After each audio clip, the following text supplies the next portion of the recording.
اور اگر کوئی قرآن ایسا ہوتا کہ اس کی تاثیر سے پہاڑ چل پڑتے یا زمین پھٹ جاتی یا مردوں سے کلام کر سکتے تو کیا یہ لوگ ایمان لے آتے؟ بات یہ ہے کہ سب باتیں اللہ کے اختیار میں ہیں۔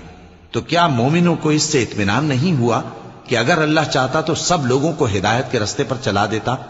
اور کافروں پر ہمیشہ ان کے اعمال کے بدلے آفت آتی رہے گی یا ان کے مکانات کے قریب نازل ہوتی رہے گی یہاں تک کہ اللہ کا وعدہ آ پہنچے۔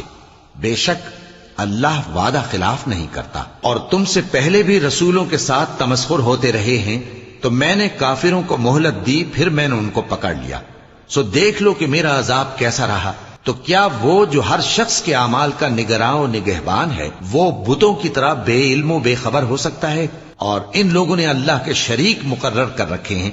ان سے کہو کہ ذرا ان کے نام تو لو۔ کیا تم اسے ایسی چیزیں بتاتے ہو جو روئے